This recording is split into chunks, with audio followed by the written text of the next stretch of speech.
Olá, muito boa tarde para você. Está no ar o Pauta Aberta desta quinta-feira, dia 31 de março de 2022. É o mês de março, o terceiro do ano já se despedindo e este 2022 passando voando, hein, gente? Muito bom ter a sua companhia aqui. Este é seu noticiário da tarde na TV Evangelizar e nós vamos juntos a partir de agora com os destaques do dia. 36 dias de guerra na Ucrânia. Esta quinta-feira foi marcada por novos ataques que destruíram uma base militar e um depósito de combustíveis na região central do país. Em Mariupol, corredores humanitários garantidos por um novo cessar-fogo das tropas russas permitiram a saída de milhares de refugiados da região. E a esperança de um cessar-fogo fica para a reunião agendada para amanhã entre representantes dos dois países.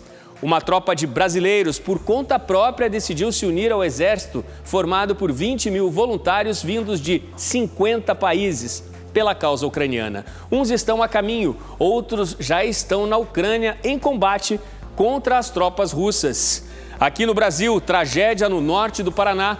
Um ônibus despenca de uma ribanceira, deixa pelo menos 11 mortos e 20 pessoas feridas. Os passageiros eram trabalhadores terceirizados da maior empresa produtora e exportadora de papéis do Brasil. E o Pauta Aberta mostra para você também as trocas de ministros no governo Bolsonaro. Fique ligadinho com a gente, o programa de hoje já começou.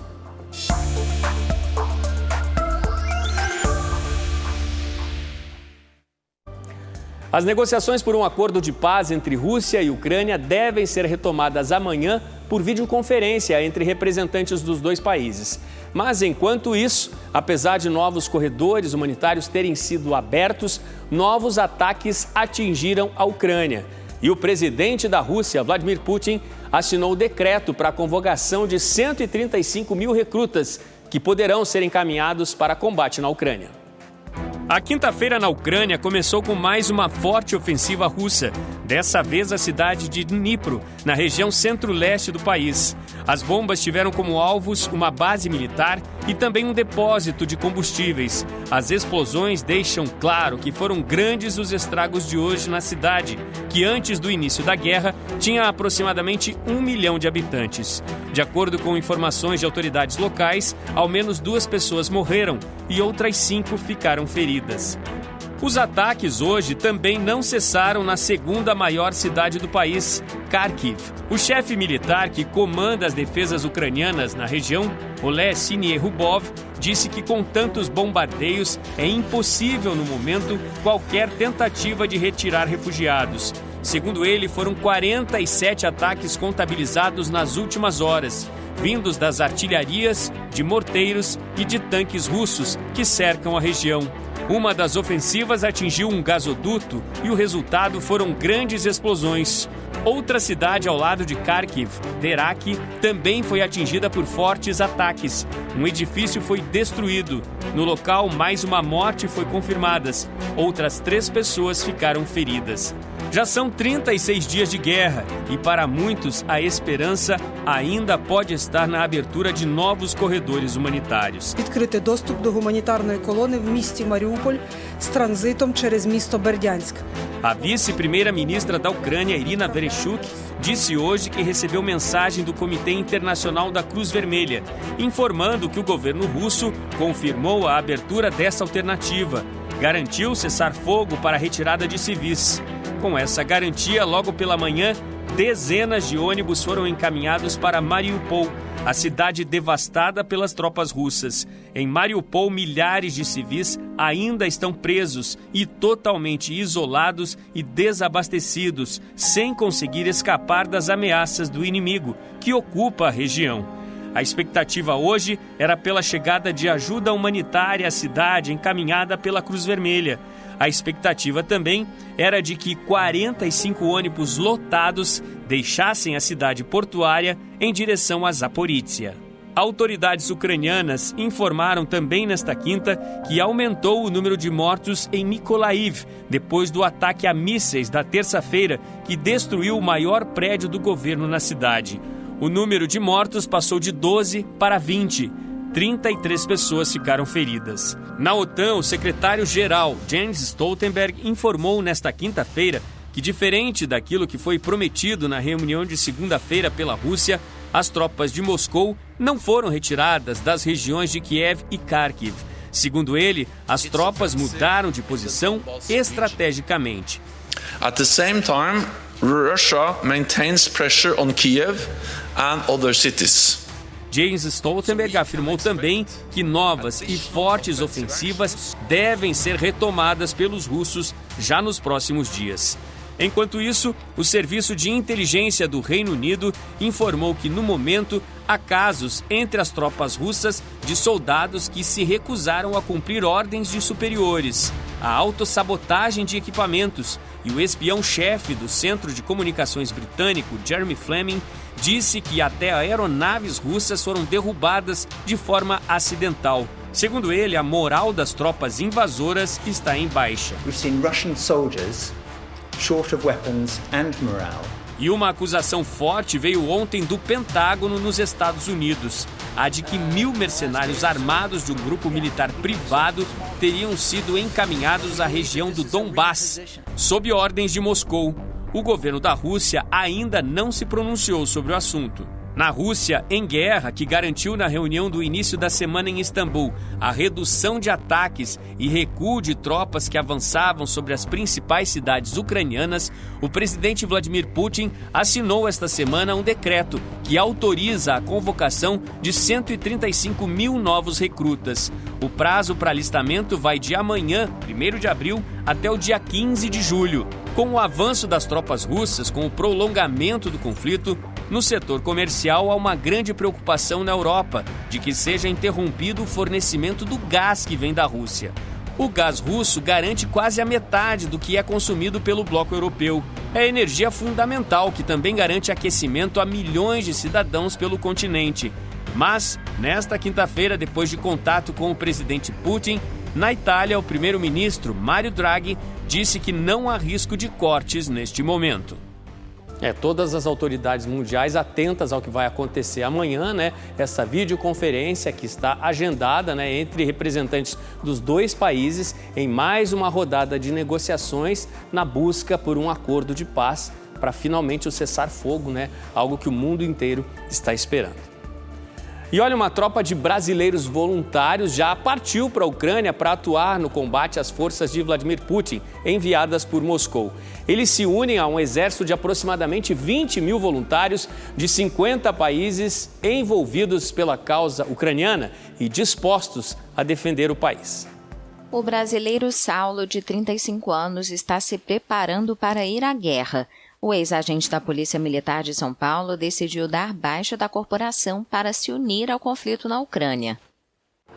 Eu me identifico muito com a causa agora do Zelensky, presidente. É necessário total apoio àquele povo lá. Me identifico muito com o povo. Vejo como uma parte injusta do país agressor. Então acredito que toda forma voluntária para acessar essa injusta agressão, todas as partes do mundo, é bem-vinda. Centenas de brasileiros estão entre os mais de 20 mil voluntários de 50 países que decidiram se unir à Legião Internacional para a Defesa da Ucrânia após o chamado do presidente Volodymyr Zelensky. Saulo já partiu para a Polônia na semana passada com uma passagem de ida comprada com suas próprias economias, deixando para trás 2 filhos e a namorada. Agora o paranaense já está em solo ucraniano, pronto para repelir os russos. Hoje, dia 26 de março de 2022. Campos dos refugiados aqui. Pequeno grupo. Leandro Galvão, um ex-militar brasileiro de 49 anos que integrou a Legião Estrangeira no Afeganistão, serve atualmente no exército ucraniano nos subúrbios de Kiev. Ele chegou à capital ucraniana vindo da Estônia, onde mora, para defender a democracia. O que mais me choca aqui é o ataque feito por parte da Rússia à sociedade civil, a prédios residenciais, a cidadãos civis desarmados, a pessoas que estão andando pela rua são atacadas. ataques a shopping aqui aos arredores de Kyiv. Muitas crianças perderam a vida, idosos, mulheres, e é por isso que eu vim aqui lutar em prol da democracia ucraniana. Nós somos acolhidos de braços abertos, com muita alegria e com muitos agradecimentos. O consulado da Ucrânia em São Paulo afirmou que não há nenhum tipo de ajuda para aqueles que querem ir ao combate. Já o Itamaraty informou à AFP que desaconselha enfaticamente viajar para a Ucrânia enquanto não houver condições de segurança suficientes no país. Mas apesar da posição neutra do governo de Jair Bolsonaro em relação ao conflito, as autoridades brasileiras facilitam a entrada de refugiados e expatriados ucranianos. E aqui no Brasil, a quinta-feira foi marcada por uma tragédia no norte do Paraná. Um ônibus caiu de uma ribanceira. 11 pessoas morreram, outras 20 ficaram feridas. O acidente com o ônibus aconteceu na região da Serra Fria, em Sapopema, interior do Paraná. De acordo com a polícia, o ônibus fazia o trajeto de Três Lagoas, no Mato Grosso do Sul, a Telêmaco Borba. O veículo levava trabalhadores para fazer manutenção numa fábrica da Klabin, que é a maior empresa produtora e exportadora de papéis do Brasil. Segundo a Klabin, as vítimas são terceirizadas. Conforme informações da Polícia Rodoviária Estadual, o motorista do ônibus perdeu o controle da direção antes de sair da pista e capotar. Chovia na hora do acidente. No setor portuário do nosso país, uma nova etapa da Sinage que está começando. Isso porque 2 portos no Espírito Santo foram privatizados. A concessão será de 35 anos e os investimentos devem chegar a 850 milhões de reais. Em um leilão disputado em mais de 40 lances, o Fundo de Investimentos e Participação Shelf 119 Multiestratégia assumiu o controle da Companhia Docas do Espírito Santo. O grupo arrematou a Codesa ao oferecer 106 milhões de reais em bônus de outorga. Foi a primeira desestatização da história do setor portuário brasileiro. Uma nova história do setor portuário brasileiro está se inaugurando, e isso se deve ao esforço de agentes públicos que não demonizam o capital privado. A Shelf 119 vai administrar os portos de Vitória e de Barra do Riacho pelos próximos 35 anos. O fundo deverá investir pelo menos 850 milhões de reais no complexo, sendo 335 milhões de reais na ampliação dos 2 portos. Com a desestatização, o governo vai receber 326 milhões de reais pelas ações da Codesa. A Agência Nacional de Transportes Aquaviários será responsável por fiscalizar a nova companhia. Ela fará com que o contrato de concessão possa atingir sua finalidade, que não outra senão a trazer desenvolvimento, eficiência e produtividade, com redução de custos logísticos e para toda a cadeia produtiva. É isso que se espera dessa concessão. Os investimentos deverão dobrar a movimentação de cargas no Porto de Vitória, de 7 milhões de toneladas para 14 milhões de toneladas por ano. Para Barra do Riacho, há a possibilidade de exploração de novas atividades na zona portuária. A ferrovia vai chegar, as rodovias duplicadas vão chegar e o porto vai receber uma carga de investimento. A privatização representa blindagem, representa governança, autonomia, flexibilidade, liberdade para fazer investimento. Então isso vai ser transformador para o Estado do Espírito Santo e para o Brasil. Bom, você viu na reportagem as mudanças, nesses 2 portos no Espírito Santo, são mais investimentos que chegam. A previsão agora é que outros 3 terminais portuários em Pernambuco, no Paraná e em São Paulo recebam 848 milhões de reais também em investimentos. São portos também já arrematados por grupos do setor privado em concessões que têm prazo previsto aí de até 25 anos.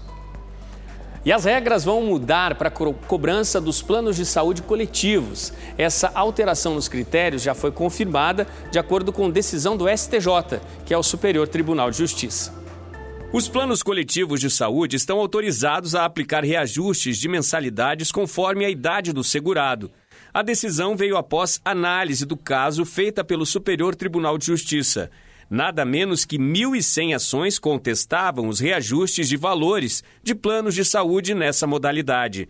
É que até então, a Agência Nacional de Saúde regulava o tema. E a norma de aplicação de faixa etária era específica apenas para os planos individuais, deixando de fora os planos coletivos. Essa decisão vai impactar principalmente os segurados com idade acima de 59 anos. É nessa faixa etária que acontecem os maiores reajustes. Numa das ações de um beneficiário contra um plano de saúde, a contestação era sobre o reajuste aplicado. Ao completar 59 anos, este segurado teve a mensalidade aumentada em 131%, de um dia para o outro. Órgãos de defesa do consumidor informaram que a decisão do STJ já era esperada e que aguardam uma política de reajuste que priorize o bom senso. Veja no próximo bloco: a taxa de desemprego fecha fevereiro em 11,2% e mantém a estabilidade, de acordo com números divulgados pelo IBGE.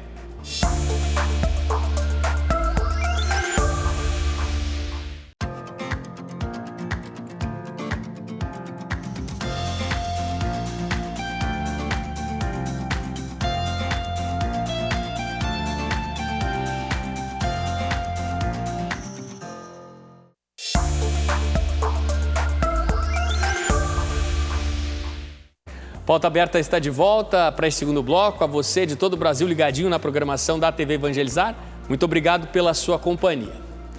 A taxa de desemprego no Brasil ficou em 11,2% e manteve a estabilidade no trimestre fechado no último mês de fevereiro. Os números foram divulgados nesta quinta-feira pelo IBGE. São 12 milhões de brasileiros desempregados, de acordo com a pesquisa feita por Amostra de Domicílio, a PNAD contínua. Os números do trimestre que terminou em fevereiro ficaram no mesmo patamar dos números do trimestre que terminou em janeiro, 11,2%. E recuaram na comparação com o trimestre anterior, de setembro a novembro do ano passado, que havia ficado em 11,6%. São números, hoje, que estão muito acima da taxa mínima histórica, de 6,5%, registrada em 2014. Os números fechados em fevereiro vieram acima do que era a expectativa. Uma projeção apontava a taxa de desemprego em 11,4%, 0,2 acima do que foi confirmado nos números de hoje pelo IBGE. A renda média do trabalhador brasileiro, de acordo com os números atuais, ficou em R$ 2.511. Manteve a estabilidade ligeiramente acima do valor fechado no trimestre anterior, que apontava para uma renda média mensal de R$ 2.504.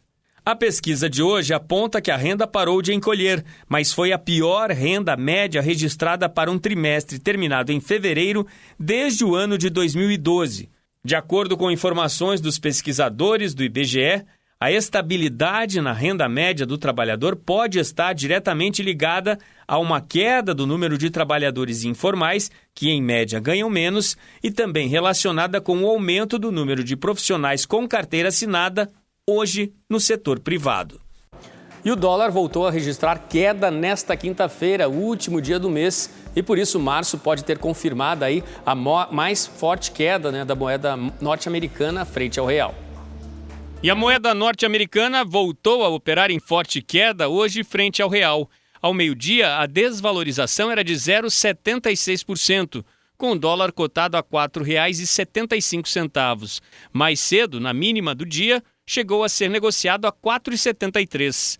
Ontem o dia foi de retomada, com um avanço de 0,61% no valor do dólar, e a moeda americana sendo comercializada a R$ 4,78.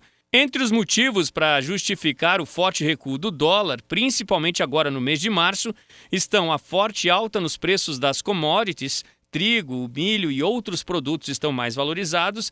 Além disso, os juros altos aqui no Brasil e diferenças consideráveis em relação às taxas aplicadas nos Estados Unidos. Tudo isso trouxe nos últimos dias mais investimentos internacionais para o país e, como consequência, mais movimentação da moeda norte-americana, e o real acabou mais valorizado. A queda na cotação do dólar chegou a 7,17% em março e já chega a 14,14% desde o início do ano.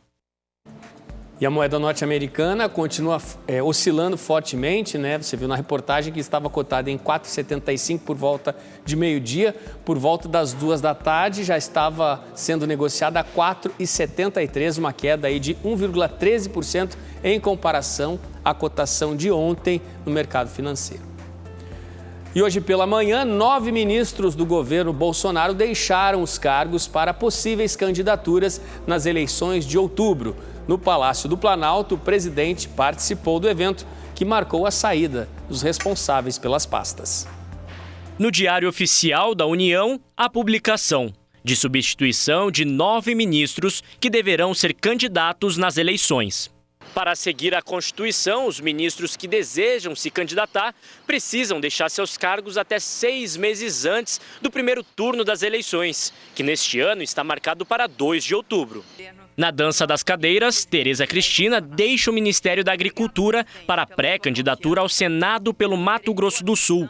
Paulo César Rezende de Carvalho, secretário de Empreendedorismo e Inovação, assume a pasta. Outros 8 ministérios tiveram seus líderes substituídos. João Roma deixa o Ministério da Cidadania. Marcos Pontes deixa a pasta da Ciência. Rogério Marinho, o Desenvolvimento Regional. Tarcísio de Freitas, a Infraestrutura. Damares Alves, Direitos Humanos. Onyx Lorenzoni, do Trabalho.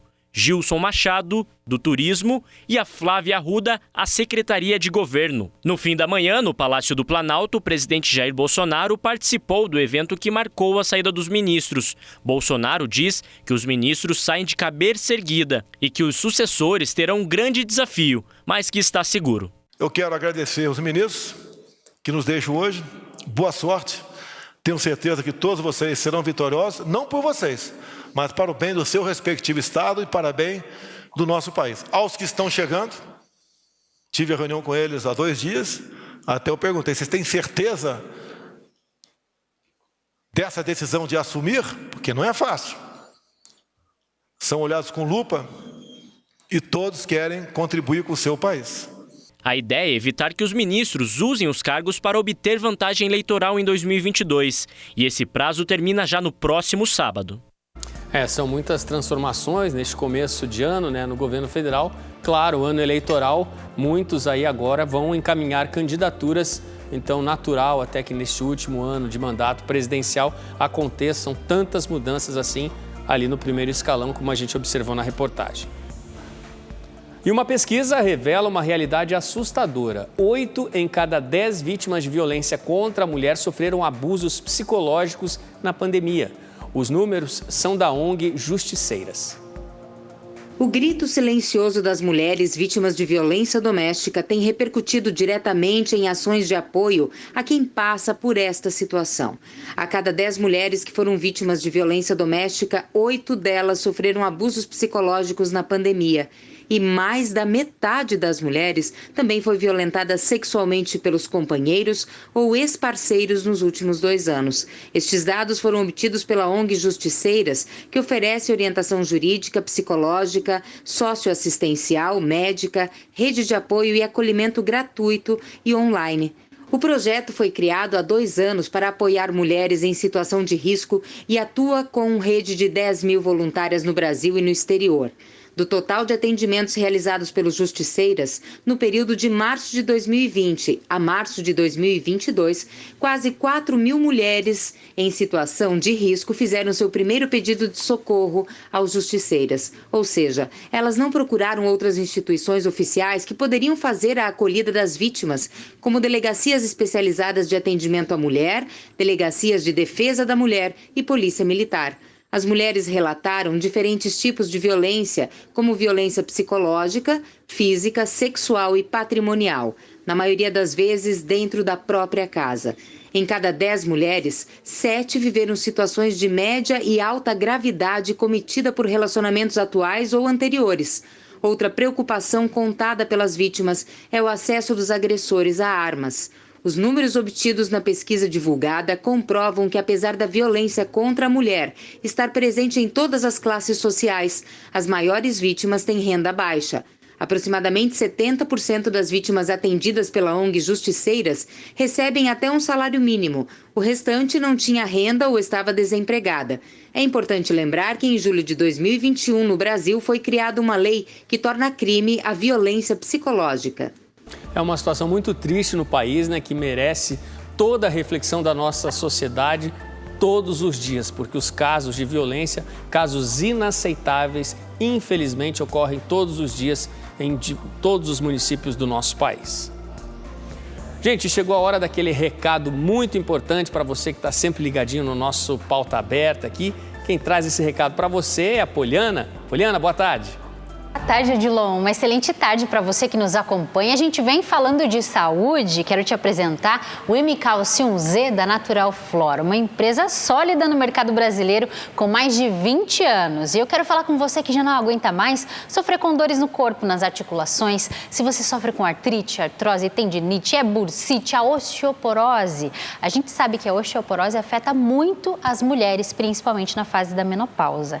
E que ela é uma doença silenciosa. Quando você menos espera, tem a quebra do osso. Já imaginou? Você está andando, tem uma queda e quebra seu osso? Por isso é importante você cuidar. E nada melhor do que o M-Calcium Z, que vai ajudar você a desinflamar e fortalecer toda a sua musculatura e também os seus ossos, trazendo saúde. Quero que você de casa diga adeus às dores de uma vez por todas. Chega de sofrer com limitações, com a fraqueza muscular, com dores no corpo, por conta de tudo isso, toda essa mudança que está acontecendo no seu corpo.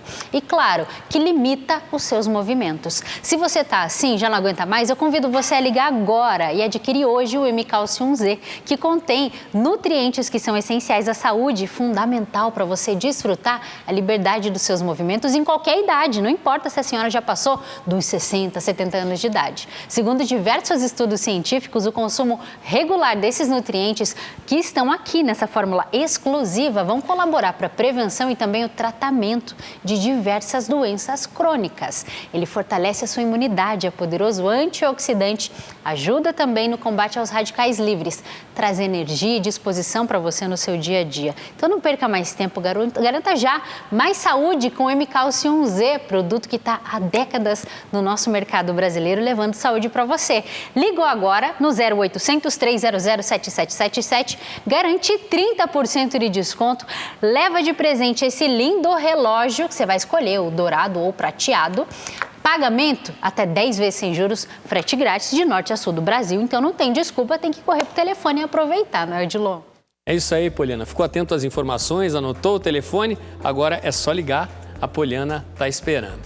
Gente, a gente vai continuar falando de saúde aqui. Você é daquelas pessoas que sofrem com dor nas costas? Sabia que 80% da população já sofreu ou ainda vai sofrer com dores assim? Isso de acordo com dados da Organização Mundial da Saúde. É dor que chega de repente e incomoda, viu? Como muitos dizem, às vezes te tira de combate mesmo. Mas e como tratar esse problemão? Sabe aquela dorzinha nas costas que aparece sem avisar?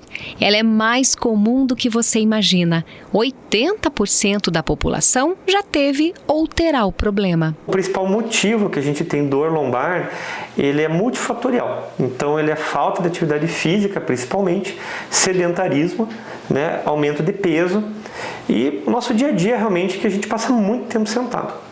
Então, com isso, acaba sobrecarregando a coluna. A dor na coluna é o segundo maior motivo pelo qual os pacientes vão aos consultórios e a principal causa de afastamento do trabalho no Brasil. Alguns sintomas indicam que é hora de procurar o médico. Principalmente uma dor que ela não tem um padrão, então, diário.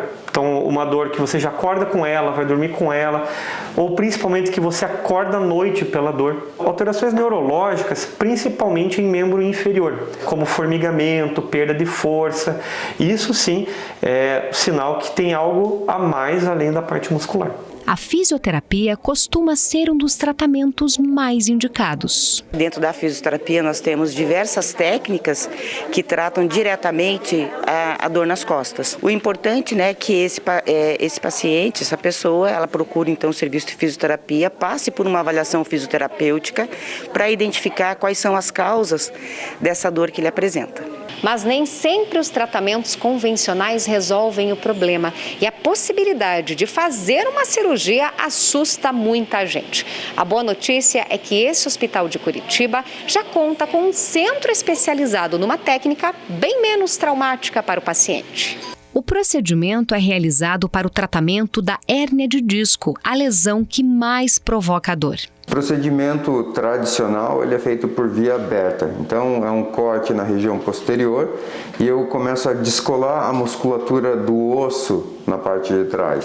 Então é um procedimento maior que faz uma lesão muscular maior. Com o procedimento endoscópico eu entro direto em cima do problema, só faço um corte de 1 centímetro, vou até lá, através do músculo, não desinsiro ele, então o músculo continua funcional, a reabilitação costuma ser mais rápida.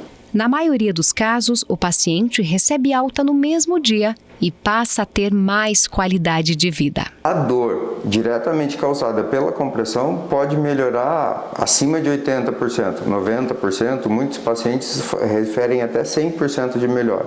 O médico salienta que o procedimento já tem cobertura pelos planos de saúde, por isso, é uma boa opção para o tratamento precoce. O fato de ter entrado no rol do ANS esse procedimento que é minimamente invasivo faz com que nós tenhamos a chance de indicar mais precocemente um tratamento que pode trazer qualidade de vida e ficar postergando, pensar na cirurgia como o último caso não é uma boa ideia, porque o último caso já passou muito tempo e já trouxe sequelas. Tecnologia, conhecimento, ciência para aliviar a dor é tão importante, né? Para todos nós, tão importante, alternativa aí para tratamento. A gente viu que os dados da OMS indicam, né? 80% da população tem ou já tiveram alguma dor nas costas e incomoda muito. Gente, das dores nas costas, a gente vai para o espaço. Será que é possível um dia existir vida em Plutão, o último planeta do Sistema Solar? Olha só, gente, uma descoberta da ciência revela a existência de vulcões de gelo gigantes no planeta. Imagens capturadas pela missão New Horizons da NASA mostram vulcões de gelo em Plutão. A surpresa foi registrada durante um sobrevoo ao planeta anão, que é chamado deste modo desde 2006, quando a União Astronômica Internacional criou uma nova definição para planetas e Plutão não se encaixava mais nos critérios. Ele está na borda do nosso sistema solar, no cinturão de Kuiper, bem longe do Sol. No planeta gelado, a temperatura média é 232 graus Celsius negativos e tem regiões montanhosas, vales e planícies. Mas um novo estudo revelou imensos vulcões gelados. As informações foram divulgadas na revista Nature Communications esta semana. A região está localizada a sudoeste da camada de gelo Sputnik Planitia, em grande parte feita de gelo de água irregular, e está cheio de cúpulas vulcânicas. 2 dos maiores são conhecidos como Wright Moons e Pickard Moons, que variam entre 4 e 7 quilômetros de altura e que se estendem de 150 a 225 quilômetros de largura. O Wright Moons é parecido em volume ao vulcão Mauna Loa, no Havaí, que é um dos maiores vulcões da Terra. Impressionante, né, essa descoberta, aí nos trazendo tantos detalhes aí do último planeta do Sistema Solar. E com essa descoberta, os pesquisadores pretendem aprofundar os estudos a respeito daquele corpo celeste, passam a se perguntar sobre a possibilidade desse planeta Plutão ser habitado, apesar aí de toda a distância, né, que ele tem do Sol. Ficam aí as perguntas para os cientistas que estão aprofundando todos esses estudos. E com este assunto, lá do espaço a gente se despede. A você de casa, obrigado pela companhia, um ótimo fim de tarde e eu te espero amanhã aqui no Pauta Aberta. Até lá!